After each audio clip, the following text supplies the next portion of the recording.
नमस्ते मेरे प्यारे दोस्तों। किसी भी एग्ज़ाम की तैयारी करने का बेहतर तरीका ये होता है कि उसका पूरा प्रीवियस ईयर क्वेश्चन को अच्छे से जानना। उसी आधार पर बिहार एसएससी इंटर लेवल के लिए रुक्मिणी प्रकाशन का जो नया बुक आया है उसमें पूरा प्रीवियस ईयर क्वेश्चन दिया हुआ है। तो इसमें कुल 12 सेट है। मैं आपको डेली एक सेट करवाऊँगा और साथ में महत्वपूर्ण प्रश्न भी बताऊँगा जो परीक्षा में बार बार पूछा जाता है। तो चलिए दोस्तों शुरू करते हैं। पहला क्वेश्चन है कि केंद्रीय जल एवं विद्युत शोध संस्थान जो केंद्र है वो कहाँ स्थित है। तो इसका करेक्ट आंसर है ये खड़गवासला में है। केंद्रीय जल एवं विद्युत शोध केंद्र खड़गवासला में है। ठीक है, खड़गवासला में एक क्वेश्चन और पूछा जाता है कि नेशनल डिफेंस एकेडमी का मुख्यालय कहाँ है, तो वो खड़गवासला में है। ठीक है, अच्छा ये केंद्रीय जो जल विद्युत शोध है, तो एक क्वेश्चन आपको ये याद रखना है कि भारत की प्रथम जल विद्युत परियोजना कहाँ पर स्थापित हुआ था, तो शिव समुद्रम में हुआ था। किस नदी पर हुआ था, तो कावेरी नदी पर हुआ था। ये कर्नाटक में है। ठीक है, भारत की प्रथम जल विद्युत परियोजना शिव समुद्रम में हुआ था, कावेरी नदी पर, कर्नाटक में है। और भारत में सबसे बड़ा पूर्ण पनबिजली संयंत्र कौन सा है, भारत में सबसे बड़ा पूर्ण पनबिजली संयंत्र कौन सा है, कोयना जल परियोजना है। ये आपको ध्यान रखना है। और एक क्वेश्चन याद रखना है, एक क्वेश्चन जो पूछा जाता है कि भारत की प्रथम बहुउद्देशीय नदी घाटी परियोजना कौन सी है, तो वो है दामोदर घाटी निगम परियोजना। ठीक है, भारत की प्रथम बहुउद्देशीय नदी घाटी परियोजना है दामोदर घाटी निगम परियोजना। नेक्स्ट क्वेश्चन है कि 1857 की क्रांति में निम्नलिखित में से किसे एक मित्र द्वारा धोखा मिला, ब्रिटिश द्वारा पकड़ा गया तथा मार दिया गया।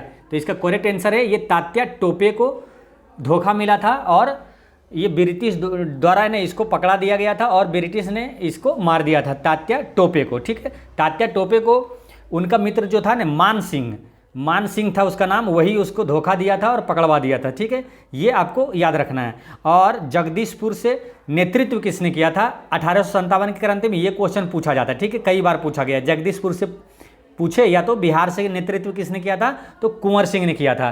कानपुर से नेतृत्व किसने किया था, तो नाना साहेब ने किया था। लखनऊ से बेगम हजरत महल ने किया था। और झांसी से 1857 की क्रांति का नेतृत्व किसने किया, रानी लक्ष्मीबाई ने किया था।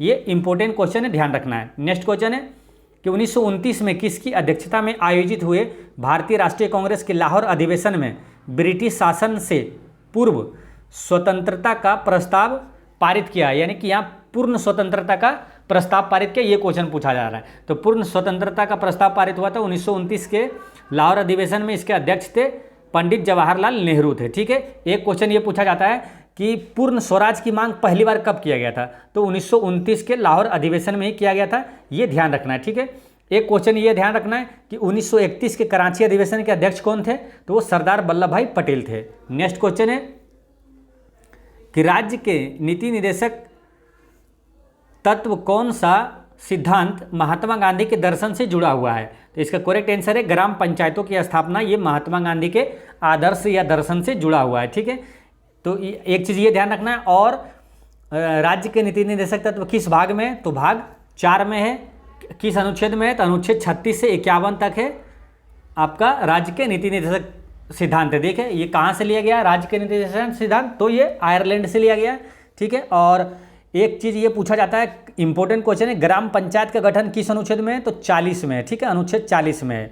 और प्रसूति सहायता किस अनुच्छेद में है, तो अनुच्छेद 42 में है। समान नागरिक संहिता जो कि अभी काफ़ी चर्चे में है, समान नागरिक संहिता किस अनुच्छेद में है, तो अनुच्छेद 44 में है। समान नागरिक संहिता, देखिए समान बोल रहा है ना, तो समान अंक वाला होगा ना, 4 समान नागरिक संहिता किस अनुच्छेद में, 44 में।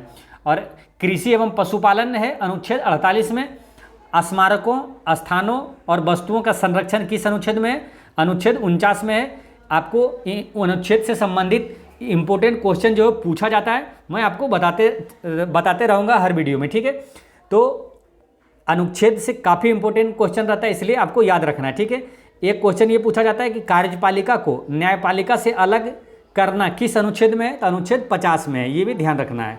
नेक्स्ट क्वेश्चन है कि हड़प्पा सभ्यता संबंधित है, तो इसका करेक्ट आंसर है ये कांस्य युगीन से संबंधित है। ठीक है, हड़प्पा सभ्यता को सिंधु सभ्यता या कांस्य युगीन सभ्यता भी कहा जाता है। ठीक है, और कार्बन 14 तिथि निर्धारण पद्धति के अनुसार हड़प्पा सभ्यता का कार्यकाल जो है वो 2350 से 1750 BC है। ठीक है, ये ध्यान रखना है। हड़प्पा सभ्यता की खोज किसने किया, दयाराम साहनी ने किया था 1921 में। हड़प्पा किस नदी के किनारे? तो रावी नदी के किनारे है, पाकिस्तान में है। नेक्स्ट क्वेश्चन है कि भारत तथा चीन के बीच सीमा बनाने वाली रेखा है, तो भारत और चीन के बीच कौन सा है? मैक-मोहन रेखा है। ठीक है दोस्तों, तैयारी करने का बेहतर तरीका शानदार यही होता है कि जब भी आप पढ़ें, आपके सामने जो भी क्वेश्चन है उससे रिलेटेड जितने भी इंपॉर्टेंट क्वेश्चन जो एग्जाम में पूछा जाता है सबको एक साथ रिवीजन करना चाहिए। अब जैसे भारत और चीन के बीच सीमा रेखा मैक-मोहन पूछा है, ठीक है, मैक-मोहन रेखा है। भारत के और पाकिस्तान के बीच कौन सी रेखा, ये भी पूछा जाता है, तो एक साथ सब रिवीजन करना है। तो रेडक्लिफ रेखा इसको कहा जाता है। ठीक है, डुरंड रेखा किस किस देश के बीच है? तो ये भारत और अफगानिस्तान के बीच है। नेक्स्ट क्वेश्चन है कि नीचे दी गई प्रमुख घटनाओं का सही तिथिक्रम क्या है? तो कौन सी घटना पहले हुआ उसका आरोही क्रम में इसको सजाना है। ठीक है, तो देखिए SLV3 ये लॉन्च जो हुआ था, ये हुआ था 2001 में हुआ था। ठीक, और बांग्लादेश कब आज़ाद हुआ था? 1971 में। सिक्किम भारत का जो राज्य बना था 22वां, ये 1975 में। ये सिक्किम वाला ने काफ़ी इंपॉर्टेंट है, हर एग्जाम में पूछा जाता है, चाहे कोई भी एग्जाम हो, इसलिए इसको ध्यान रखना है कि सिक्किम भारत का 22वां राज्य कब बना? 1975 में। पोखरण परीक्षण कब हुआ था? 1974 में। तो इसमें सबसे पहले कौन सा आएगा? 1971 वाला, यानी बांग्लादेश का बनना, यानी 2। ठीक है, 2 के बाद कौन सा आएगा? ये आएगा 4, 2 4 किस में है? ऑप्शन नंबर ए में है। इसका करेक्ट आंसर हो गया ए। नेक्स्ट क्वेश्चन है कि निम्नलिखित में से किन देशों के समूह से भूमध्य रेखा गुजरती है? तो इसका करेक्ट आंसर है ये कोलंबिया, केन्या और इंडोनेशिया से होकर गुजरती है। ठीक है, भूमध्य रेखा कितने देशों से होकर गुजरती है? तो 13 देशों के से होकर गुजरती है। ठीक है, वो कौन कौन सा देश है वो भी आपको याद रखना है। इक्वाडोर, कोलंबिया, ब्राज़ील, युगांडा, ये 4 हो गया। Ecuador, Colombia, Brazil, Uganda. फिर केन्या, सोमालिया, गैबन, कांगो, और एक है कांगो राज्य। देखिए, एक है कांगो, एक है कांगो राज्य।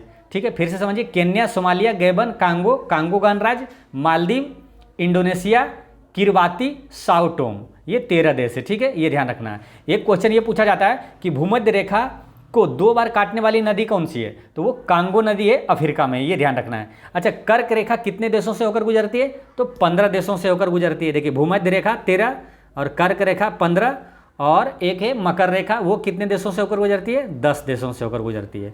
नेक्स्ट क्वेश्चन है कि चीनी यात्री ह्वेनसांग ने भारत का भ्रमण किया था। तो चीनी यात्री जो ह्वेनसांग किसके समय भारत आया था? ह्वेनसांग हर्षवर्धन, ह्वेनसांग हर्षवर्धन, ऐसे करके याद रखना है ना, ये हर्षवर्धन के काल में आया था। इसका करेक्ट आंसर हो जाता है हर्षवर्धन के शासनकाल में आया था, ऑप्शन नंबर सी। ठीक है, अब एक क्वेश्चन ये भी पूछा जाता है कि जो ह्वेनसांग है वो भारत कब आया था? ये क्वेश्चन बीपीएससी में पूछा गया। ठीक है, तो 629 ईस्वी में आया था, ये याद रखना है। ठीक है, 629 AD में आया था। ह्वेनसांग किस विश्वविद्यालय में बौद्ध धर्म से संबंधित शिक्षा अध्ययन ग्रहण किया था? तो वो नालंदा विश्वविद्यालय में किया था। ठीक है, एक क्वेश्चन ये आता है कि फाहियान किसके दरबार में भारत आया था? तो चंद्रगुप्त द्वितीय के दरबार में आया था, ये ध्यान रखना है। नेक्स्ट क्वेश्चन है कि संपूर्ण क्रांति का आह्वान किसने किया था? तो ये किया था जयप्रकाश नारायण के द्वारा किया गया था। ठीक है, संपूर्ण क्रांति का आह्वान जयप्रकाश नारायण के द्वारा किया गया था। एक क्वेश्चन जयप्रकाश नारायण से ये पूछा जाता है कि सर्वोदय योजना का प्रारंभ किसने किया? तो 1950 में किया था जयप्रकाश नारायण ने। ठीक है, और जयप्रकाश नारायण को लोकनायक कहा जाता है, ये ध्यान रखना है। जब भी पूछेगा कि लोकनायक किसे कहा जाता है, ऑप्शन में बाल गंगाधर तिलक भी रहेगा, ये ध्यान रखना है। तो लोकनायक कहा जाता है जयप्रकाश नारायण को, और लोकमान्य कहा जाता है बाल गंगाधर तिलक को। कन्फ्यूजन ना हो तो इसलिए इसको इस तरह रिलेट करिए कि देखिए, किसी को मान सम्मान देते हैं तिलक लगाकर। ठीक है, तो लोकमान्य किसे कहेंगे? तिलक को, लोकमान्य तिलक को, और लोकनायक कहेंगे जयप्रकाश नारायण को। नेक्स्ट क्वेश्चन है कि विंग्स ऑफ फायर के लेखक कौन है? तो इसके लेखक है APJ अब्दुल कलाम। देखिए, इनका 2 इंपॉर्टेंट क्वेश्चन है जो बार बार रिपीट होते रहता है, विंग्स ऑफ फायर और एक है ignited mind. Wings of fire के लेखक कौन है? तो APJ अब्दुल कलाम, और इग्नाइटेड माइंड्स के लेखक कौन है? वो भी है APJ अब्दुल कलाम, ये ध्यान रखना है। ठीक है, और जवाहरलाल नेहरू से एक क्वेश्चन ये आता है कि डिस्कवरी ऑफ इंडिया के लेखक कौन है? तो पंडित जवाहरलाल नेहरू है। ठीक है, और ये अरुंधति राय से एक इंपॉर्टेंट क्वेश्चन जो कि बार बार पूछा जाता है, the God of small things के लेखक कौन है? तो ये अरुंधति राय है। नेक्स्ट क्वेश्चन है भाखड़ा नांगल बांध स्थित है? तो भाखड़ा नांगल बांध है ये सतलज नदी पर है। ठीक है, इसका करेक्ट आंसर हो गया बी, सतलज नदी पर है। अब यहाँ 2-3 क्वेश्चन और याद रखना है, जैसे कि इंपॉर्टेंट पूछा जाता है हीराकुंड बांध किस नदी पर है? तो महानदी पर है। तो इसे याद ऐसे रखना, हीरा महान लोग पहनते हैं। ठीक है ना, तो हीराकुंड बांध महानदी पर है। उकाई परियोजना किस नदी पर है?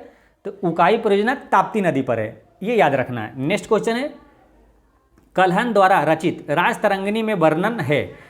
तो देखिए ये वाला क्वेश्चन है ना सेम हु बहु क्वेश्चन ने रेलवे एनटीपीसी में क्वेश्चन पूछा गया, जबकि ये देखिए अभी जो रेलवे एनटीपीसी एग्जाम हुआ था उसमें पूछा गया, जबकि ये 2011 में बिहार एसएससी सीजीएल द्वारा पूछा गया है। कुछ क्वेश्चन ऐसे होते हैं जो कि रिपीट होते रहता है, ठीक है, इसलिए प्रीवियस क्वेश्चन बैंक जो पेपर क्वेश्चन रहता है वो काफ़ी इंपॉर्टेंट रहता है, ठीक है, उसको जानना बहुत जरूरी रहता है। कल्हन द्वारा रचित राजतरंगिणी का वर्णन किसके बारे में? कश्मीर का इतिहास के बारे में इसका वर्णन है, ठीक है। एक क्वेश्चन ये भी पूछा गया था कि राजतरंगिणी के लेखक कौन है, तो ये ध्यान रखना कल्हन है, ठीक है, कल्हन है। और इसको ऐसे रिलेट कर लीजिए जैसे कि कश्मीर के इतिहास है ना, तो कश्मीर में अक्सर कलह होती रहती है, ठीक है, कश्मीर में क्या अक्सर हमेशा कलह होती रहती है, यानी कश्मीर का इतिहास का वर्णन है राजतरंगिणी में। राजतरंगिणी के लेखक है कल्हन, कलह से कल्हन, ऐसे याद रखना है। और कल्हन के जैसा ही एक नाम है बिल्हन, ठीक है। तो क्वेश्चन पूछा जाता है कि विक्रमांक देव चरित पुस्तक के लेखक कौन है, तो वो है बिल्हन, ठीक है। एक क्वेश्चन ये पूछा जाता है बार बार कि अष्टाध्यायी के लेखक कौन है, पाणिनि। इसको ऐसे रिलेट कर लीजिए, अष्ट को कष्ट से रिलेट कीजिए, ठीक है, यानी कि कष्ट होता है तो किसी को कष्ट होगा तो पानी देंगे, यानी अष्टाध्यायी के लेखक पाणिनि। और एक क्वेश्चन पूछा जाता है अर्थशास्त्र के लेखक कौन है, तो कौटिल्य है। नेक्स्ट क्वेश्चन है कि राजा राम मोहन राय संस्थापक थे, किसके थे? ब्राह्मण समाज के संस्थापक थे, ठीक है। राजा राम मोहन राय से एक क्वेश्चन ये पूछा जाता है कि राम मोहन राय, ठीक है, इसका राजा की उपाधि किसने दिया, तो दिया था अकबर द्वितीय ने दिया था। भारतीय पुनर्जागरण का जनक किसे कहा जाता है, तो राजा राम मोहन राय को कहा जाता है, ये ध्यान रखना है, ठीक है। और देखिए ब्राह्मण समाज के संस्थापक है राजा राम मोहन राय, और दो इंपॉर्टेंट और याद रखना है, देखिए आत्मीय सभा और वेदांत कॉलेज के संस्थापक कौन है, तो राजा राम मोहन राय ही है, ये ध्यान रखना है। नेक्स्ट क्वेश्चन है कि मैगिनोट रेखा किन दो देशों के बीच स्थित है, तो मैगिनोट रेखा है, ये है मैगिनोट रेखा आपका है फ्रांस और जर्मनी के बीच है, ठीक है, मैगिनोट रेखा फ्रांस और जर्मनी के बीच है, ये ध्यान रखना है, ठीक है। पिछले क्वेश्चन में एक दो चीज़ और इंपॉर्टेंट याद रख लीजिए, देखिए आर्य समाज यहाँ है, आर्य समाज के संस्थापक कौन है, स्वामी दयानंद सरस्वती है। और रामकृष्ण मिशन के संस्थापक कौन है, तो स्वामी विवेकानंद है, ठीक है। रामकृष्ण मिशन और बेलूर मठ ये दोनों के संस्थापक है स्वामी विवेकानंद। अब प्रार्थना समाज के संस्थापक ये भी पूछा जाता है, इसका संस्थापक है आत्मारंग पांडुरंग। नेक्स्ट क्वेश्चन है 15 का हो गया फ्रांस और जर्मनी, ठीक है।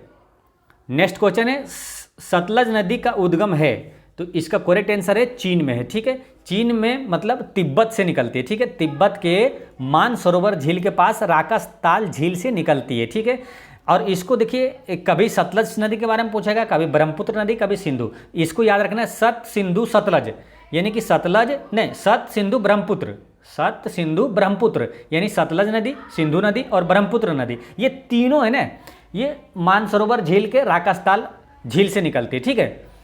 मानसरोवर झील के पास है एक राकास्ताल झील से निकलती है, ये ध्यान रखना है। और सतलज नदी से एक क्वेश्चन ये पूछा जाता है कि भाखड़ा नागल परियोजना है किस नदी पर है, तो सतलज नदी पर है। नेक्स्ट क्वेश्चन है भारतीय संविधान में भारतीय राष्ट्रीय ध्वज की रूपरेखा को अंगीकार किया है, यानी कि राष्ट्रीय ध्वज को कब अंगीकार किया गया है, तो इसको किया गया है 22 जुलाई 1947 को, ठीक है, 22 जुलाई 1947 को। भारत का राष्ट्रीय चिन्ह जो कहाँ से लिया गया, ये क्वेश्चन पूछा जाता है, तो सारनाथ के स्तंभ से लिया गया है। और जो चक्र है भारतीय राष्ट्रीय चिन्ह में जो चक्र है उसमें कितनी तीलियाँ हैं, ये भी क्वेश्चन पूछा जाता है, तो 24 तीलियाँ हैं। और तिरंगा का जो रेशियो है अनुपात किस में लंबाई चौड़ाई है, तो 3:2 में है। एक क्वेश्चन ये पूछा जाता है कि राष्ट्रीय ध्वज तिरंगा का डिजाइन किसने दिया, तो पिंगली वेंकैया ने दिया था। नेक्स्ट क्वेश्चन है कि भारतीय राष्ट्रगान पहली बार गाया गया, तो 1911 के कोलकाता अधिवेशन में गाया गया था, ये ध्यान रखना है। राष्ट्रगान कौन सा है, जन गण मन है। और राष्ट्रगान गाने में जो अवधि टाइम लगता है वो पूछा जाता है, कितना लगता है, 52 सेकेंड लगता है। नेक्स्ट क्वेश्चन है कि भारत में श्वेत क्रांति के जनक कौन है, तो भारत में श्वेत क्रांति का जनक है वर्गीज कुरियन। अच्छा, श्वेत क्रांति का संबंध किससे है, तो दूध उत्पादन से है, इसे ऑपरेशन फ्लड भी कहा जाता है। ऑपरेशन फ्लड का संबंध किससे पूछे, तो दूध उत्पादन से, ठीक है। तो भारत में श्वेत क्रांति का जनक कौन है, वर्गीज कुरियन है ना, बी कुरियन। चलिए नेक्स्ट क्वेश्चन है भारत का राष्ट्रीय फल है, तो इसका करेक्ट आंसर है राष्ट्रीय फल है आम, ठीक है। इस टाइप के क्वेश्चन बिहार के एग्जाम में बहुत पूछा जाता है, इसलिए आपको ध्यान रखना है भारतीय का राष्ट्रीय फल हो गया आम। अगर आपसे पूछे कि राष्ट्रीय फूल क्या है, तो कमल। राष्ट्रीय वृक्ष क्या है, बरगद। राष्ट्रीय पशु क्या है, बाघ। देखिए राष्ट्रीय पशु है बाघ, और एक क्वेश्चन आता है कि राष्ट्रीय विरासत पशु कौन सा है, तो वो है हाथी, ये ध्यान रखना है। राष्ट्रीय पक्षी हो गया मोर। नेक्स्ट क्वेश्चन है 21 कि दुनिया का नवीनतम देश है, तो दक्षिणी सूडान गणतंत्र जो हुआ ये दुनिया का सबसे नया देश है। ये कब बना था, 2011 में। ये सूडान से अलग होकर ये दक्षिणी सूडान 2011 में स्वतंत्र हुआ था। ठीक है, एक क्वेश्चन ये पूछा जाएगा आपसे कि दक्षिणी सूडान की राजधानी कहाँ है, तो दक्षिणी सूडान की राजधानी है जूबा। ठीक है, दक्षिणी सूडान की राजधानी है जूबा। लेकिन इसी तरह ऑप्शन में आपको एक और आएगा सूबा लिखा हुआ, तो उस समय आप कंफ्यूज हो जाइएगा। ठीक है, कि दक्षिणी सूडान की राजधानी है कौन सा, सूबा है कि जूबा है। तो आपको याद रखना है ये जूबा है, दक्षिण सूडान की राजधानी जूबा है। और सूबा किसकी राजधानी है, फिजी की राजधानी है सूबा। इसको कन्फ्यूजन ना हो तो इसको इस तरह से रिलेट कर लीजिए। देखिए फिजी मतलब फिजिशियन से रिलेट कर दीजिए। फिजिशियन क्या है, सुइबा दे देंगे। ठीक है, फिजिशियन सुइबा दे देंगे, सूबा। फिजिशियन के फिजी की राजधानी हो गया सूबा, और दक्षिण सूडान की राजधानी हो गया जूबा। अब है एक चीज़ ये याद रखना है कि सूडान की राजधानी क्या है। एक तो दक्षिण सूडान की राजधानी जूबा हो गया, सूडान की राजधानी कहाँ है, तो खार्तूम है। ठीक है, ये ध्यान रखना है। नेक्स्ट क्वेश्चन है न्यूनतम साक्षरता वाला प्रदेश है, तो न्यूनतम साक्षरता वाला राज्य है बिहार। अच्छा, अधिकतम साक्षरता वाला राज्य कौन सा है, वो है केरल। ये ध्यान रखना है। बिहार से एक क्वेश्चन और ये पूछा जाएगा कि अधिकतम जनसंख्या घनत्व वाला राज्य कौन सा है, तो वो है बिहार। ये ध्यान रखना है। अच्छा, न्यूनतम जनसंख्या घनत्व वाला कौन सा है, अरुणाचल प्रदेश। देखिए अधिकतम सर्वाधिक जनसंख्या घनत्व वाला है बिहार, और न्यूनतम जनसंख्या घनत्व वाला है अरुणाचल प्रदेश। नेक्स्ट क्वेश्चन है कि सम्राट अशोक जिसने 40 वर्षों तक भारत में राज किया की राजधानी का उस समय नाम क्या था, तो उस समय राजधानी क्या था, उसका पाटलिपुत्र था। ठीक है, अशोक। अब अशोक के बारे में कई क्वेश्चन पूछा जाता है। अशोक किस वंश का शासक था, तो मौर्य वंश का शासक था। ये ध्यान रखना है। मौर्य वंश का संस्थापक कौन था, चंद्रगुप्त मौर्य। ठीक है, चंद्रगुप्त मौर्य का पुत्र था बिंदुसार, और बिंदुसार का पुत्र था अशोक। ठीक है, अब रेलवे एनटीपीसी में क्वेश्चन पूछा था कि अशोक किसका पौत्र है, पौत्र मतलब पोता, तो ध्यान रखना है चंद्रगुप्त मौर्य का पौत्र है अशोक। ये ध्यान रखना है। ठीक है, एक क्वेश्चन ये पूछा जाता है कि सांची का स्तूप किसने बनाया, सांची का स्तूप मध्य प्रदेश में है, उसे अशोक ने बनाया। ठीक है, ये कई बार क्वेश्चन पूछा गया है। लेकिन एक नया क्वेश्चन अब पूछा जाने लगा है कि धामे का स्तूप किसने बनाया, तो धामे का स्तूप उत्तर प्रदेश में है, उसको अशोक ने ही बनवाया। ये ध्यान रखना है। और कलिंग युद्ध का वर्णन कौन सा शिलालेख में है, तो 13वें शिलालेख में। ये क्वेश्चन भी पूछा जाता है। और अशोक का नाम किस शिलालेख में मिलता है, तो मास्की एवं गुर्जरा शिलालेख में मिलता है। ये ध्यान रखना है। नेक्स्ट क्वेश्चन है ऐसा प्रथम इंजीनियरिंग स्नातक जो किसी राज्य का 2 बार मुख्यमंत्री रहा, तो वो बिहार से रहा, वो नीतीश कुमार जी हैं। नेक्स्ट क्वेश्चन है, और नीतीश कुमार से ये ध्यान रखना है एक चीज़ कि ये रिकॉर्ड 8वीं बार बिहार के मुख्यमंत्री के रूप में शपथ लिए हैं। कौन सा देश आसियान का सदस्य नहीं है, तो इसका करेक्ट आंसर है बांग्लादेश जो है आसियान का सदस्य नहीं है। देखिए आसियान का 10 सदस्य देश है। ठीक है, उसमें कौन कौन सा है, Myanmar, Cambodia, Laos, Vietnam, Thailand, Brunei, Indonesia, Malaysia, Philippines, Singapore. ये 10 देश है। ठीक है, आसियान का मुख्यालय कहाँ है, तो इंडोनेशिया के जकार्ता में है। नेक्स्ट क्वेश्चन है कि उस राज्य का नाम बताएं जहां से भारत का प्रथम राष्ट्रपति चुना गया था। भारत के प्रथम राष्ट्रपति कौन थे, डॉक्टर राजेंद्र प्रसाद। वो कहाँ के थे, बिहार के थे। इसका करेक्ट आंसर हो गया बिहार। एक क्वेश्चन ये भी पूछा जाएगा आपसे कि वो राष्ट्रपति के रूप में कितने वर्ष तक रहे, तो वो रहे थे 1950 से 62 तक रहे थे, यानी कि 12 वर्ष रहे थे। ये ध्यान रखना है। नेक्स्ट क्वेश्चन है कि सिखों के 10वें गुरु गुरु गोविंद सिंह का जन्म कहाँ हुआ था, तो ये पटना साहिब में हुआ था, पटना में। ठीक है, ये 10वें गुरु हैं गुरु गोविंद सिंह सिखों के। ठीक है, अब सिखों के सिख धर्म के संस्थापक कौन है, तो गुरु नानक देव है। ये क्वेश्चन पूछा जाता है। और गुरु नानक देव का जन्म कहाँ हुआ, ये भी क्वेश्चन पूछा जाता है, तो तलवंडी ननकाना साहिब में हुआ था। ठीक है, ये ध्यान रखना है। नेक्स्ट क्वेश्चन है कि 1946 में गठित अंतरिम सरकार में डॉक्टर राजेंद्र प्रसाद किस विभाग के मंत्री थे। अब ये क्वेश्चन देखिए 2011 में पूछा गया। ठीक है, और ये क्वेश्चन अभी 2023 में जो टीचर का एग्जाम हुआ है, सेम हूबहू क्वेश्चन ये पूछा गया है। ठीक है, तो इसलिए ध्यान रखना है, काफ़ी इंपॉर्टेंट क्वेश्चन जो है कई बार रिपीट होता है, इसलिए सारे क्वेश्चन को आपको याद रखना है। तो डॉक्टर राजेंद्र प्रसाद किस विभाग के मंत्री हैं, तो खाद्य एवं कृषि मंत्री हैं। ठीक है, इसे याद ऐसे रखना है, डॉक्टर ये जो है राजेंद्र प्रसाद, प्रसाद को क्या करते हैं, खाते हैं ना, खाद्य एवं कृषि मंत्री, प्रसाद को खाते हैं यानी खाद्य एवं कृषि मंत्री, ठीक है।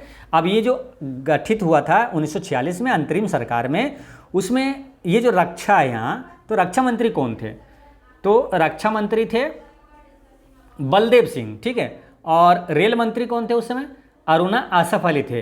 गृह एवं सूचना प्रसारण मंत्री कौन था, तो सरदार वल्लभ भाई पटेल था, ये ध्यान रखना है। नेक्स्ट क्वेश्चन है कि वैश्विक तापमान के बढ़ने की समस्या से निपटने के लिए अपने लोगों पर कार्बन कर लगाए जाने का प्रस्ताव करने वाला विश्व का पहला देश निम्नलिखित में से कौन सा है, तो विश्व का पहला देश है वो न्यूजीलैंड, ठीक है। न्यूजीलैंड से एक क्वेश्चन पूछा जाता है कि कीवी किस देश का राष्ट्रीय पक्षी है, तो वो न्यूजीलैंड का है। नेक्स्ट क्वेश्चन है कि निम्नलिखित में से किस क्षेत्र में 2005 में इंदिरा गांधी परमाणु अनुसंधान केंद्र ने उल्लेखनीय उन्नति किया है, तो ये किया था फास्ट ब्रीडर टेस्ट रिएक्टर के यूरेनियम प्लूटोनियम मिश्रित कार्बाइड ईंधन का पुनर्संसाधीकरण में ये उल्लेखनीय वृद्धि किया था, उन्नति किया था। इसका करेक्ट आंसर है option number A. Next question है 31 कि इच्छा मृत्यु को कानूनी रूप देने वाला पहला देश निम्नलिखित में से कौन सा है, इसका करेक्ट आंसर है नीदरलैंड, ठीक है। नीदरलैंड की राजधानी कहाँ है, एम्स्टर्डम है, इसकी मुद्रा क्या है, यूरो। नेक्स्ट क्वेश्चन है कि निम्नलिखित में से कौन सा आयोग सर्वप्रथम भारत के संविधान के किसी धारा के अंतर्गत किसी निश्चित प्रावधान के अनुपालन में स्थापित किया गया, तो इसका करेक्ट आंसर है चुनाव आयोग का पहले बार जो कि संविधान के किसी धारा के अंदर स्थापित हुआ था। निर्वाचन आयोग किस अनुच्छेद में है, तो अनुच्छेद 324 में है, ये ध्यान रखना है, ठीक है। और चुनाव आयोग की स्थापना कब हुआ था, 25 जनवरी 1950 को हुआ था, और इसी 25 जनवरी से ना राष्ट्रीय मतदाता दिवस मनाया जाता है। इसलिए ये क्वेश्चन पूछा जाता है कि राष्ट्रीय मतदाता दिवस कब मनाया जाता है, तो 25 जनवरी को मनाया जाता है, ये ध्यान रखना है। नेक्स्ट क्वेश्चन है कि विश्व आर्थिक फोरम की वार्षिक बैठक का स्थल जो है दावोस कहाँ है, तो दावोस है स्विट्जरलैंड में, ठीक है, स्विट्जरलैंड में है दावोस। अब स्विट्जरलैंड की राजधानी कहाँ है, तो स्विट्जरलैंड की राजधानी है बर्न, ये याद रखना है। मुद्रा क्या है, स्विस फ्रैंक, ये याद रखना है। नेक्स्ट क्वेश्चन है कि ओलंपिक खेलों में किस खेल के लिए बेल वार्कर कप प्रदान किया जाता है, तो वेल वार्कर कप दिया जाता है मुक्केबाजी में, ये याद रखना है। अब ओलंपिक से याद रखना है कि ओलंपिक खेल 2020 का था, जो 21 में हुआ था, कहाँ हुआ था, टोक्यो में हुआ था। 2024 का ओलंपिक खेल कहाँ होगा, वो पेरिस में होगा, ठीक है। ये ग्रीष्मकालीन ओलंपिक है। 2020 और 24 को जो होने वाला है, जो हुआ 24 को होने वाला है, वो ग्रीष्मकालीन है।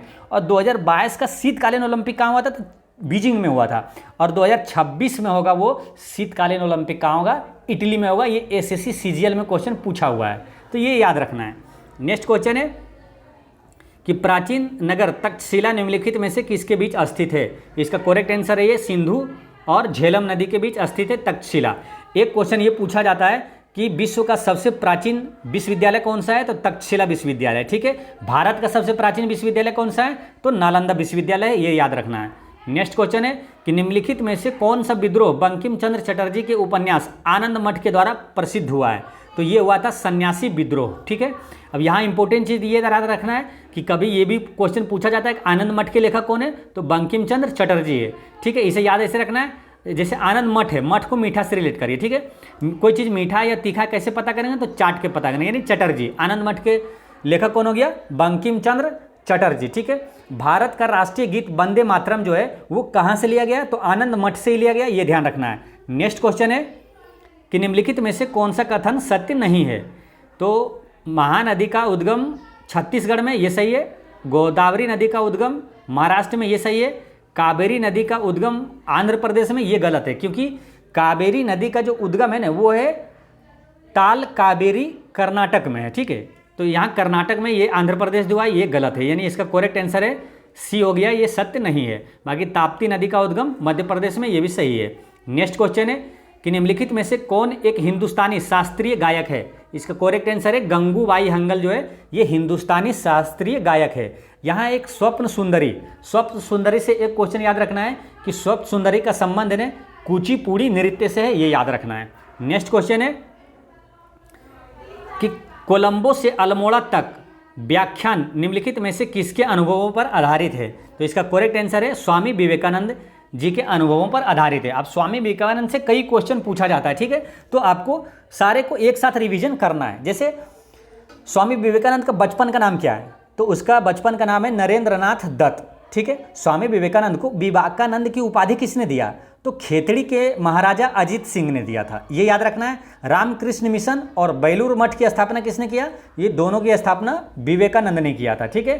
अब एक क्वेश्चन ये पूछा जाता है कि शिकागो धर्म सम्मेलन में स्वामी विवेकानंद कब शामिल हुए थे? तो 1893 में हुए थे। ठीक है। और एक चीज़ याद रखना है कि पुस्तक है कर्मयोग, या तो कर्मयोग के बारे में पूछे, या तो ज्ञान योग, या तो राजयोग, ये तीनों पुस्तक के लेखक हैं विवेकानंद, ये याद रखना है। नेक्स्ट क्वेश्चन है 40 कि वैज्ञानिक तथा औद्योगिक अनुसंधान परिषद का अध्यक्ष कौन है? तो इसका करेक्ट आंसर है, ये होता है भारत का प्रधानमंत्री होता है। ठीक है। इसका करेक्ट आंसर हो गया ऑप्शन नंबर सी। अब देखिए यहाँ पूछा वैज्ञानिक तथा औद्योगिक अनुसंधान परिषद का अध्यक्ष कौन होता है? ठीक है। तो प्रधानमंत्री होता है। तो इस टाइप के क्वेश्चन आपसे पूछा जाएगा। अभी ये पूछा, कभी दूसरा पूछ देगा, जैसे योजना आयोग का अध्यक्ष कौन होता है? तो वो भी भारत के प्रधानमंत्री होता है, याद रखना है। राष्ट्रीय विकास परिषद का अध्यक्ष कौन होता है? तो प्रधानमंत्री होता है। पुरातत्व विभाग का अध्यक्ष कौन होता है? प्रधानमंत्री होता है। अंतरिक्ष विभाग का अध्यक्ष कौन होता है? तो प्रधानमंत्री होता है। ये सारे चीज़ याद रखना है। नेक्स्ट क्वेश्चन है कि भारत में हरित क्रांति का जनक किसे माना जाता है? तो इसका करेक्ट आंसर है MS स्वामीनाथन को भारत में हरित क्रांति का जनक माना जाता है। ठीक है। अच्छा, विश्व में हरित क्रांति का जनक किसे कहा जाता है? तो वो है नॉर्मन बोरलॉग, ये याद रखना है। अच्छा, हरित क्रांति से किस फसल का उत्पादन में तेजी से विकास हुआ, ये क्वेश्चन पूछा जाता है। तो गेहूं में सर्वाधिक विकास हुआ था, ये ध्यान रखना है, वृद्धि हुआ था। नेक्स्ट क्वेश्चन है कि श्री कुमार बनर्जी निम्नलिखित में से किससे संबंधित है? तो इसका करेक्ट आंसर है परमाणु ऊर्जा आयोग से संबंधित है। अच्छा, वर्तमान में परमाणु ऊर्जा आयोग का अध्यक्ष कौन है?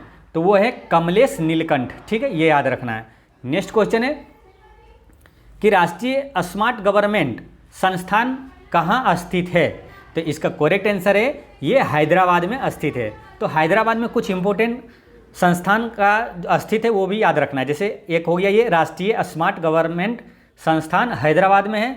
एक है राष्ट्रीय भूभौतिकी अनुसंधान संस्थान, कहाँ है? हैदराबाद में है। एक है DNA फिंगर प्रिंटिंग और डायग्नोस्टिक्स, ये कहाँ स्थित है? तो हैदराबाद में स्थित है, ये याद रखना है। ठीक है। अच्छा, भारतीय मौसम वेधशाला, ये क्वेश्चन पूछा जाता है। भारतीय मौसम वेधशाला कहाँ स्थित है? तो पुणे में है। और केंद्रीय चमड़ा अनुसंधान संस्थान कहाँ है? तो चेन्नई में है। नेक्स्ट क्वेश्चन है कि वह भारतीय टेनिस खिलाड़ी जो फिल्म निर्माण से हेतु हॉलीवुड से जुड़े हैं? तो इसका करेक्ट आंसर है वो लिएंडर पेस है। नेक्स्ट क्वेश्चन है कि लव निम्नलिखित में से किस खेल से संबंधित है? तो लव का संबंध है टेनिस से। ठीक है, लव शब्द जो है वो टेनिस से संबंधित है। अच्छा, क्रिकेट से संबंधित कुछ शब्द याद रखना आपको। ठीक है, जैसे LBW, popping keys, stroke, googly, hook, third man, ये सब क्रिकेट से संबंधित है। नेक्स्ट क्वेश्चन है कि 2014 के राष्ट्रमंडल खेल निम्नलिखित में से किस देश में आयोजित किए जाएंगे? ये उस समय का क्वेश्चन है, अब भी लेकिन आपसे नया वाला पूछा जाएगा। ठीक है, ये 2014 का राष्ट्रमंडल खेल हुआ था, वो स्कॉटलैंड में हुआ था। ठीक है, लेकिन अब पूछा जाएगा आपसे 2022 का राष्ट्रमंडल खेल कहाँ हुआ था? तो ये हुआ था बर्मिंघम इंग्लैंड में। ठीक है, 2026 का कहाँ होगा ये अभी डिसाइड नहीं हुआ। ठीक है, तो आपको याद रखना है सिर्फ अभी 2022 का कहाँ हुआ था? तो बर्मिंघम इंग्लैंड में हुआ था। नेक्स्ट क्वेश्चन है कि वृंदावन गार्डन स्थित है? तो इसका करेक्ट आंसर है ये मैसूर में है, कर्नाटक में। ठीक है, वृंदावन गार्डन, देखिए एक वृंदावन गार्डन ये मैसूर में, लेकिन एक वृंदावन स्थान जो है वो कहाँ है? तो वो है मथुरा, यूपी में है, ये याद रखना है। ठीक है, एक क्वेश्चन आपसे ये पूछा जाता है कि सूर्य मंदिर कहाँ है? तो वो कोणार्क में है, उड़ीसा में। नेक्स्ट क्वेश्चन है कि उस राज्य का नाम बताएं जहाँ से अधिकतम संख्या में केंद्रीय रेल मंत्री रहे हैं? तो वो बिहार से रहे हैं। नेक्स्ट क्वेश्चन है अब वर्तमान में रेल मंत्री कौन है? अश्विनी वैष्णव। नेक्स्ट क्वेश्चन है कि निम्नलिखित में से कौन एक टेनिस खिलाड़ी है? तो इसका करेक्ट आंसर है टेनिस खिलाड़ी है। तो इसका करेक्ट आंसर हो जाएगा टेनिस खिलाड़ी डॉन कोर्टर। डॉन कोर्टर का संबंध है रग्बी खेल से। ठीक है, और बेस मूलर का संबंध है, ये है तैराक। ठीक है, और टेनिस खिलाड़ी है ग्रेग जोन्स, एक टेनिस खिलाड़ी है, option number B. Next question है कि श्री HR भारद्वाज राज्यपाल है? तो ये उस समय 2011 के क्वेश्चन था। ये उस समय श्री जो R भारद्वाज है ये थे कर्नाटक के राज्यपाल थे, ठीक है। लेकिन आपको वर्तमान में याद रखना है कि वर्तमान में कर्नाटक के राज्यपाल कौन है, तो थावरचंद गहलोत है, ये याद रखना है। अच्छा, वर्तमान में बिहार का राज्यपाल कौन है, तो बिहार का है विश्वनाथ, राजेंद्र विश्वनाथ। नेक्स्ट क्वेश्चन है 51। अब 51 में मैथ का क्वेश्चन है। तो दोस्तों मैथ और रीजनिंग का क्वेश्चन का जो है ना अलग से वीडियो मैं अपलोड करूंगा। अगर आप मैथ का, लेकिन वीडियो मैं अपलोड कर चुका हूं, आप देख भी सकते हैं, मैथ का वीडियो अपलोड किया हुआ है, आप प्ले लिस्ट में जाकर देख सकते हैं। नेक्स्ट क्वेश्चन है जीके जीएस का जितना क्वेश्चन है सब इसमें बताऊंगा। निम्नलिखित में से कौन सा बर्ड फ्लू वायरस है जिसे एवियन फ्लू वायरस भी कहा जाता है, तो इसका करेक्ट आंसर है ये H5N1 है, जो कि एवियन फ्लू वायरस भी कहा जाता है, ठीक है। वायरस की खोज किसने किया, इवानोवास्की ने किया था। जीवाणु की खोज किसने किया था, ल्यूवेन हॉक ने किया था। नेक्स्ट क्वेश्चन है कि मोबाइल सिम कार्ड में सिम का अर्थ क्या है, तो इसका करेक्ट आंसर है सब्सक्राइबर आइडेंटिफिकेशन मॉड्यूल है। सिम का फुल फॉर्म क्या होता है, subscriber identity module. Next question है कि निम्नलिखित में से कौन सा भारी पिंड सायंकाल या रात्रि में आकाश में सबसे अधिक चमकता है, तो ये है शुक्र ग्रह, ठीक है। सबसे अधिक चमकीला तारा कौन सा है, ग्रह कौन सा है, शुक्र ग्रह है। सबसे अधिक बोल रहा है कि सांझ का तारा, भोर का तारा किसे कहा जाता है, तो शुक्र को ही कहा जाता है। पृथ्वी का निकटतम ग्रह भी शुक्र है, ये याद रखना है, ठीक है। सूर्य के सबसे निकटतम ग्रह कौन सा है, तो वो बुध है, ठीक है। देखिए आपको ये चीज़ बताता हूँ, ये सूर्य है, ठीक है। सूर्य से दूरी के क्रम में ग्रह को याद रखिए, ये बुध, शुक्र, पृथ्वी, मंगल, फिर यहाँ बृहस्पति, शनि, अरुण, वरुण, ठीक है। तो अब इसमें कोई भी क्वेश्चन आपसे पूछे तो आप बता सकते हैं। जैसे क्वेश्चन एक पूछा जाता है कि पृथ्वी किन दो ग्रहों के बीच है, तो पृथ्वी यहाँ कौन से है, शुक्र और मंगल के बीच है, ठीक है। सबसे नजदीक सूर्य के सबसे नज़दीक ग्रह कौन सा है, तो बुध ग्रह है। सबसे दूर पे कौन है, तो बृहस्पति, शनि, अरुण, वरुण ग्रह है, ठीक है। और एक चीज़ ये याद रखना है कि देखिए ये होता है ना बुध, शुक्र, पृथ्वी, मंगल, ये चार जो है ना ये है आंतरिक ग्रह। आपसे क्वेश्चन पूछा जाता है कि निम्नलिखित में से कौन सा आंतरिक ग्रह नहीं है, और ये तीन ऑप्शन में रहेगा और एक शनि को डाल देगा, तो शनि आंतरिक ग्रह नहीं है। ये जो बृहस्पति, शनि, अरुण, वरुण ये बाह्य ग्रह है। देखिए होता क्या है, यहाँ पर जो है ना ये चार ग्रह के बाद बृहस्पति, बुध, शुक्र, पृथ्वी, मंगल के बाद यहाँ ये क्षुद्र ग्रह है, ठीक है। क्षुद्र ग्रह के बाएं साइड जो है वो होता है आंतरिक ग्रह, और क्षुद्र ग्रह के दाहिने साइड जो है वो होता है बाह्य ग्रह, ठीक है। अब एक क्वेश्चन ये भी पूछा जाता है कि क्षुद्र ग्रह किन दो ग्रहों के बीच है, तो मंगल और बृहस्पति के बीच है क्षुद्र ग्रह, ठीक है। ये भी आपको याद रखना है। और एक क्वेश्चन करंट में ये याद रखना है कि सबसे ज़्यादा उपग्रह किस ग्रह के पास है, तो बृहस्पति के पास है, 145 उपग्रह हो गया, ठीक है। ये ताज़ा रिपोर्ट है। और दूसरे नंबर पर शनि का है 95 उपग्रह है, ठीक है। अच्छा, सबसे बड़ा ग्रह कौन सा है, तो बृहस्पति। सबसे छोटा ग्रह कौन सा है, बुध। नेक्स्ट क्वेश्चन है कि समुद्र तलीय शीतल पवन बहती है, इसका करेक्ट आंसर है कि दिन में समुद्र से भूमि की ओर बहती है, दिन में समुद्र से भूमि की ओर बहती है। नेक्स्ट क्वेश्चन है 58 कि यदि एक पेंडुलम से दोलन करने वाली घड़ी को पृथ्वी से चंद्रमा पर ले जाएं तो घड़ी होगी, इसका करेक्ट आंसर है ये सुस्त हो जाएगी। जब पृथ्वी से चंद्रमा पर ले जाएंगे तो घड़ी सुस्त हो जाएगा। देखिए उसमें क्या होता है, आवर्तकाल बढ़ जाता है तो घड़ी सुस्त हो जाती है। नेक्स्ट क्वेश्चन है कि जब प्रकाश की तरंगे वायु से कांच में होकर गुजरती है तब कौन सा परिवर्तन प्रभावित होता है, कौन सा परिवर्त्य प्रभावित होगा, तो इसका करेक्ट आंसर है केवल तरंगदैर्घ्य एवं वेग बदलता है, ठीक है। जब एक माध्यम से दूसरे माध्यम में जाता है तो आवृत्ति नहीं बदलता है, ये ध्यान रखना है, आवृत्ति नहीं बदलता है, तरंगदैर्घ्य और वेग बदलता है। नेक्स्ट क्वेश्चन है 60, यह है कि एक पिंड कुल दूरी का आधा भाग v1 से यात्रा करता है, शेष आधा भाग v2 से यात्रा करता है, तो उस पिंड का औसत वेग क्या होगा। इस तरह के क्वेश्चन मैथ में भी आते हैं कि आधा दूरी x से तय किया और आधा दूरी y से, तो औसत चाल क्या होगा, तो होता है 2xy बटे x प्लस वाई। तो यहाँ है 2v1 इंटू v2 बटे v1 प्लस v2, इसका करेक्ट आंसर हो जाता है option number D. Next question है कि एक्स किरणों का उपयोग क्रिस्टल संरचना के अध्ययन के लिए किया जाता है, क्योंकि इसमें क्या होता है कि एक्स किरणों के तरंगदैर्घ्य तथा क्रिस्टल के अंतर परमाणु की दूरी की परिणाम की कोटि समान होती है, ये ध्यान रखना है, ठीक है। अब एक्स किरण का उपयोग होता कहाँ है, कभी क्वेश्चन पूछ जाता है कि जैसे कि हड्डी एक्सरे में, मतलब शल्य क्रिया में, या तो सीटी स्कैन में किसका प्रयोग होता है, तो आपको याद रखना है देखिए शल्य क्रिया में, हड्डी एक्सरे में और सीटी स्कैन में, ये सब में एक्स किरणों का प्रयोग किया जाता है। नेक्स्ट क्वेश्चन है 62, मनुष्य के नेत्र के रेटिना पर प्रतिबिंब बनता है, तो नेत्र के रेटिना पर प्रतिबिंब कैसा बनता है, तो वो बनता है वास्तविक और उल्टा। इसका करेक्ट आंसर हो गया वास्तविक और उल्टा, ठीक है। अच्छा, आँख से एक क्वेश्चन ये पूछा जाता है कि नेत्रदान में किसका दान किया जाता है, तो कॉर्निया का दान किया जाता है, ये ध्यान रखना है। और एक क्वेश्चन ये पूछा जाता है कि नेत्र का रंग किस पर निर्भर करता है, तो वो आइरिस पर निर्भर करता है, ठीक है। एक क्वेश्चन ये पूछा जाता है कि आँख में प्रवेश करने वाले प्रकाश की मात्रा को नियंत्रित कौन करता है, तो आइरिस करता है, ये ध्यान रखना है। नेक्स्ट क्वेश्चन है कि सीमेंट के ग्राइंडिंग प्रक्रम के अंतर्गत क्लिंकर चूर्ण में जिप्सम मिलाने का उद्देश्य क्या है, इसका करेक्ट आंसर है सेटिंग की दर को मंदित करता है। यानी कि देखिए जिप्सम मिलाने से क्या होता है, जैसे कि जल्दी जम न जाए तो उसको थोड़ा सा स्लो करने के लिए, मंदित करने के लिए जिप्सम मिलाया जाता है ताकि आप काम कर सकें, ठीक है, दीवार अच्छे से जोड़ सकें, तो इसलिए उसको मंदित करने के लिए, धीमा करने के लिए मिलाया जाता है जिप्सम को, ठीक है। अच्छा, सीमेंट का आविष्कार किसने किया, तो जोसेफ आस्पदिन ने किया था, ये क्वेश्चन पूछा जाता है। नेक्स्ट क्वेश्चन है कि प्राकृतिक गैस का मुख्य अवयव है, तो इसका करेक्ट आंसर है प्राकृतिक गैस का मुख्य अवयव है मीथेन। मीथेन से एक क्वेश्चन ये पूछा जाता है कि मार्स गैस किसे कहा जाता है, तो मीथेन को ही कहा जाता है। नेक्स्ट क्वेश्चन है 69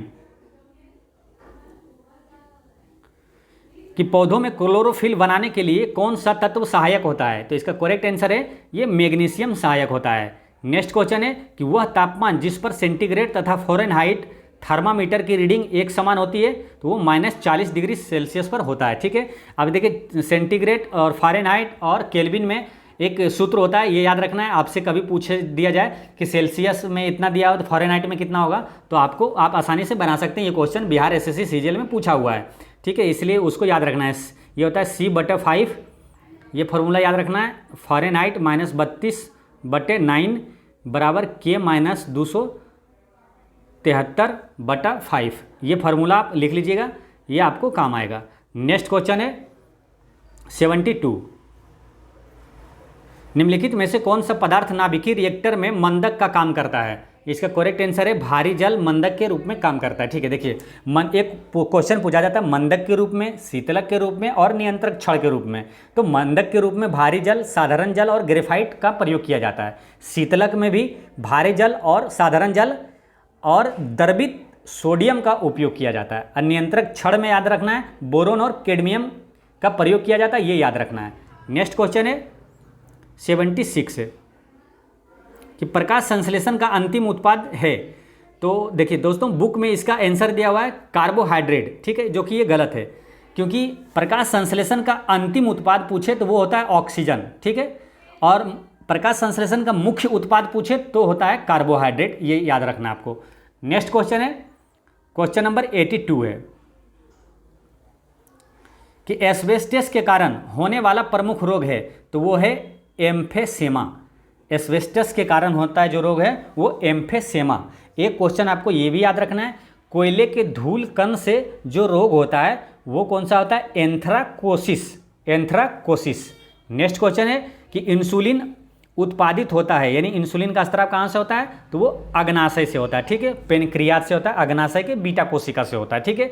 अब एक क्वेश्चन ये पूछा जाता है, ये पूछा जाता है क्वेश्चन कि रक्त में शर्करा की मात्रा को नियंत्रित कौन करता है, तो इंसुलिन करता है, ठीक है। अब इंसुलिन की कमी से कौन सा रोग होता है, तो वो होता है मधुमेह रोग, जिसे डायबिटीज कहते हैं। नेक्स्ट क्वेश्चन है कि मनुष्य के शरीर में पैरों की हड्डियां होती है, इसका करेक्ट आंसर है फिबुला और टिबिया हड्डियां पैरों में होती है, ठीक है। अच्छा, मानव शरीर की सबसे बड़ी हड्डी कौन सी है, ये क्वेश्चन पूछा जाता है, तो वह है फीमर हड्डी, ठीक है, फीमर जो जांघ में पाया जाता है। और सबसे छोटी हड्डी कौन सी है, तो वो अस्टेपिस हड्डी है, अस्टेपिज, जो कि कान में पाया जाता है। नेक्स्ट क्वेश्चन है कि विटामिन ए की कमी से होने वाला रोग है, तो वो कौन सा है, रतौंधी है ना, नाइट ब्लाइंडनेस, ये रतौंधी रोग होता है, नाइट ब्लाइंडनेस विटामिन ए की कमी से होता है, ठीक है। विटामिन ए का रासायनिक नाम क्या है, तो वो है रेटिनॉल। अच्छा, विटामिन का खोज किसने किया, तो कासिमिर फंक ने किया। नेक्स्ट क्वेश्चन है 88, वायु का वेग संबंधित है, तो इसका करेक्ट आंसर है ये दाब प्रवणता से संबंधित है। अच्छा, वायु के वेग की गति को मापने वाला यंत्र कौन सा है, तो एनीमोमीटर है, ये ध्यान रखना है। नेक्स्ट क्वेश्चन है कि मानव शरीर में रक्तचाप नियंत्रित करता है, तो वो करता है अधिवृक्क ग्रंथि। ठीक है, मानव शरीर में रक्तचाप को नियंत्रित कौन सी ग्रंथि करता है? अधिवृक्क ग्रंथि। ठीक है, और मानव शरीर में जो रक्तचाप के नियंत्रित करने वाला यंत्र को क्या कहा जाता है? तो रक्तचाप मापने वाले यंत्र को कहा जाता है स्फाइग्नोमेनोमीटर। स्फाइग्नोमेनोमीटर। नेक्स्ट क्वेश्चन है कि कंप्यूटर में वायरस संबंधित है किससे? तो प्रोग्राम से। ठीक है, एक क्वेश्चन ये भी आप याद रखिए, यूएसबी का फुल फॉर्म क्या होता है? यूनिवर्सल सीरियल बस। यूनिवर्सल सीरियल बस। नेक्स्ट क्वेश्चन है कि अधातुएं सामान्यतः विद्युत की कुचालक होती है परंतु ग्रेफाइट विद्युत का सुचालक है, ऐसा क्यों होता है? क्योंकि जो ग्रेफाइट में होता है ना, ग्रेफाइट में शिथिलता बद्ध इलेक्ट्रॉन होता है। नेक्स्ट क्वेश्चन है, क्वेश्चन नंबर 98 में है कि वातावरण में सर्वाधिक प्रचुर गैस है, तो इसका करेक्ट आंसर है नाइट्रोजन। यानी कि वायुमंडल में सबसे ज़्यादा गैस कौन सा पाया जाता है? नाइट्रोजन पाया जाता है 78%। ठीक है, उसके बाद होता है ऑक्सीजन। ठीक है, 21%। और देखिए इस टाइप से 3 क्वेश्चन है। देखिए वातावरण में सर्वाधिक जो गैस होता है वो नाइट्रोजन। अच्छा, पृथ्वी के भू प्रॉपर्टी में कौन सा गैस सबसे ज़्यादा पाया जाता है? कौन सा तत्व पाया जाता है? तो वो ऑक्सीजन है। मानव शरीर में सबसे ज़्यादा कौन सा पाया जाता है? तो वो भी ऑक्सीजन है। तो यहाँ याद रखना है कि मानव शरीर और पृथ्वी के भूप्रकृति में सबसे ज़्यादा पाया जाने वाला तत्व है ऑक्सीजन, और वायुमंडल में सबसे ज़्यादा है नाइट्रोजन। तो दोस्तों इस तरह से प्रैक्टिस सेट 1 का पूरा जीके और जीएस का क्वेश्चन होता है समाप्त। और पिछले वीडियो में मैंने आपसे क्वेश्चन पूछा था कि आईपीएल का प्रारंभ कब हुआ, तो इसका आंसर है 2008 में हुआ था। ठीक है,